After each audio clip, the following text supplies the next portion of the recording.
নমস্কাৰ বন্ধুসকল, মই মাজা আৰু আপোনালোকে চাই আছে মাজা আসাম ইউটিউব চেনেল। বন্ধুসকল, আজিৰ ভিডিঅ'ত আপোনালোকক জনাম EWS সাৰ্টিফিকেটৰ ভ্যালিডিটি কিমান দিন, লগতে ভ্যালিডিটি পাৰ হৈ গ'লে আপুনি কেনেকৈ এই EWS সাৰ্টিফিকেটখন ৰিনিউ কৰিব। তো সম্পূৰ্ণ কথাখিনি আজিৰ ভিডিঅ'ত আপোনালোকক জনাই দিম। তো বন্ধুসকল, ভিডিঅ'টো আৰম্ভ কৰাৰ আগতে আপোনালোকৰ ওচৰত মোৰ এটা সৰু ৰিকুৱেষ্ট, যিসকল বন্ধু বান্ধৱীয়ে এতিয়ালৈকে ভিডিঅ'টোত লাইক কৰা নাই অতি সোনকালে ভিডিঅ'টোত এটা লাইক কৰি দিয়া আৰু চেনেলটোত নতুন হৈ থাকিলে চেনেলটো সাবস্ক্ৰাইব কৰি লোৱা আৰু কাষতে থকা বেল আইকনটো বজাই দিয়া, যাতে মই আপলোড দিয়া এনে ধৰণৰ নতুন ভিডিঅ'ৰ আপডেটবিলাক সকলোৰে প্ৰথমত আপোনাৰ মোবাইলত যায়। তো বন্ধুসকল, এইখন EWS সাৰ্টিফিকেটৰ ভ্যালিডিটি হ'ল 1 বছৰ। চাওক বন্ধুসকল, আপোনালোকে যেতিয়া EWS সাৰ্টিফিকেটখন বনায় তেতিয়া কিন্তু আপোনাৰ ইয়াতে এটা তাৰিখ দি দিয়ে যে ইমান তাৰিখে আপোনাৰ EWS সাৰ্টিফিকেটখন বনোৱা হ'ল।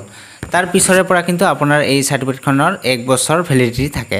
তো আপুনি যিদিনাখন বনালে সাৰ্টিফিকেটখন আপোনাৰ হাতত পালে, তো সেইদিনাৰ পৰা আপোনাৰ কিন্তু 1 বছৰ পৰ্যন্ত কিন্তু আপোনাৰ এই সাৰ্টিফিকেটখনৰ ভ্যালিডিটি থাকে।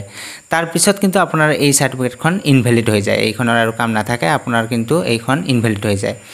তো আপুনি কি কৰিলে, এই 1 বছৰৰ ভিতৰত আপোনাৰ যে এই সাৰ্টিফিকেটখনৰ ভ্যালিডিটি হ'ল 1 বছৰ, তো ভ্যালিডিটি থাকতে যদি আপুনি কিবা এটা চাকৰিৰ এডভাৰটাইজমেণ্ট ওলাল, তো তাতে এই সাৰ্টিফিকেটখন সাবমিট কৰিলে, কিন্তু কি হ'ল আপোনাৰ এই ইণ্টাৰভিউটো আহোঁতে 2 বছৰ পাৰ হৈ গ'ল, তাৰপিছতহে আহি গ'ল ইণ্টাৰভিউটো, কিন্তু আপোনাৰ এই সাৰ্টিফিকেটখনৰ কিন্তু অলৰেডি ভ্যালিডিটি পাৰ হৈ গ'ল। তথাপি কিন্তু আপোনাৰ এই সাৰ্টিফিকেটখন কিন্তু মানে কামত দিব, আপোনাৰ কিন্তু এইখন কিন্তু ভ্যালিড বুলি ধৰা হ'ব, মানে সেই এপ্লাইটোৰ বাবেহে ভ্যালিড বুলি ধৰা হ'ব।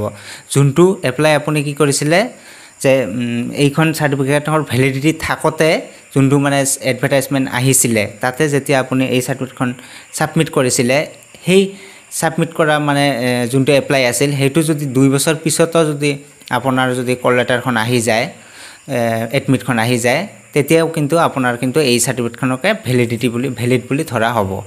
তেতিয়া কিন্তু আপোনাৰ কিন্তু এইখনেৰে কাম হ'ব। কিন্তু যদি আপোনাৰ 1 বছৰ পাৰ হৈ গ'ল, তাৰপিছত যদি আপোনাৰ কিবা এটা এডভাৰটাইজমেণ্ট ওলাল, তাতে যদি আপুনি যদি এই সাৰ্টিফিকেটখন সাবমিট কৰে, তেতিয়া কিন্তু আপোনাৰ কিন্তু এইখনেৰে একো কাম নহ'ব, এইখন ইনভ্যালিড বুলি ধৰা হ'ব। তেতিয়া কিন্তু আপোনাৰ এই সাৰ্টিফিকেটখনৰ পৰা কোনো সুবিধা কিন্তু নাপায়, এক্সট্ৰা ৰিজাৰ্ভেশ্যন কিন্তু নাপায়। তো বন্ধুসকল, যদি আপোনাৰ 1 বছৰ পাৰ হৈ গ'ল, তেতিয়া আপুনি কেনেকৈ এই সাৰ্টিফিকেটখন ৰিনিউ কৰিব। তো বন্ধুসকল চাওক, যেতিয়া আপোনাৰ এই সাৰ্টিফিকেটখন ভ্যালিডিটি পাৰ হৈ যায়, তেতিয়া আপুনি কি কৰিব, প্ৰথম যেনেকৈ মানে এই EWS সাৰ্টিফিকেটখন বনাইছিলে, ঠিক তেনেকৈ কিন্তু আপোনাৰ ইনকাম সাৰ্টিফিকেট লাগিব, লগতে আপোনাৰ এফিডেভিট লাগিব। প্ৰথম যেনেকৈ বনাইছিলে ঠিক তেনেকৈ কিন্তু আৰু এখন এনেকুৱা ইনকাম মানে EWS সাৰ্টিফিকেট বনাব লাগিব। তো ৰিনিউ কৰাৰ পদ্ধতি এইটোৱে যে আপোনাৰ প্ৰথমতে এখন EWS সাৰ্টিফিকেট আছিলে, তো তাৰপিছত কিন্তু আপুনি আৰু এখন EWS সাৰ্টিফিকেট বনাব লাগিব। তো এইখনৰ ভ্যালিডিটি পাৰ হোৱাৰ পিছত আপোনাৰ নতুনকৈ আৰু এখন EWS সাৰ্টিফিকেট বনাব লাগিব। তো বন্ধুসকল, এইটোৱে আছিল আজিৰ ভিডিঅ'।